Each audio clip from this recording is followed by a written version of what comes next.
May panibagong impeachment complaint na inihain laban kay Vice President Sara Duterte. Kaugnay ito sa panunuhol umano ng bise sa ilang opisyal ng DepEd at pagwaldas umano sa pondo ng bayan. Wala pang bagong sagot ang bise pero dati na niyang itinanggi ang mga alegasyon sa kanya. May unang balita si Tina Panganiban Perez. Tatlong impeachment complaint na ang inihain sa Kamara laban kay Vice President Sara Duterte. Tumatayong complainant sa ikatlong reklamo ang mga pari, abogado at miyembro ng NGO. We believe BP Sara committed something illegal and something immoral against the Filipino people.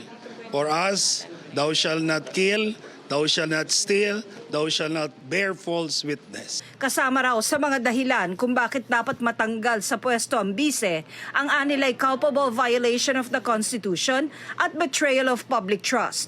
May kaugnayan pa rin ito sa mali umanong paggamit ng bise sa confidential funds. This is based on the results of the committee hearings done by Congress. This is based on the facts that the disbursements of the confidential funds, the disbursements were not properly done. The use of fictitious individuals. Binanggit din sa ikatlong reklamo ang umano'y panunuhol ng bise sa ilang opisyal ng DepEd na inilahad sa mga pagdinig sa Kamara.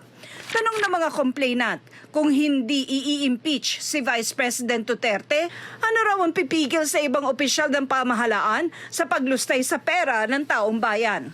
It's no longer just the legal and constitutional obligation of the members of the House of Representatives to impeach and for the Senate to remove from office the sitting Vice President of the Republic of the Philippines.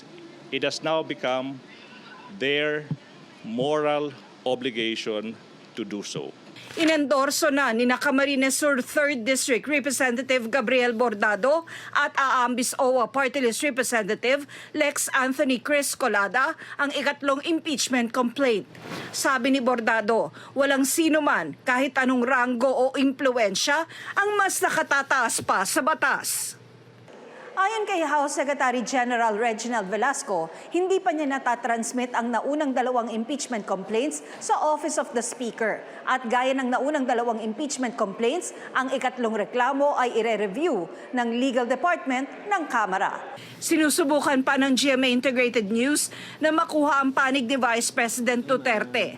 Pero ilang beses na rin niyang iginiit na walang naging mali sa paggamit ng OVP ng confidential funds. Dati na rin niyang itinanggi ang alegasyon ng panunuhol. Nauna na rin niyang sinabi na haharapin niya ang anumang reklamo o kaso laban sa kanya. Ito ang unang balita. Tina Panganiban Perez para sa GMA Integrated News.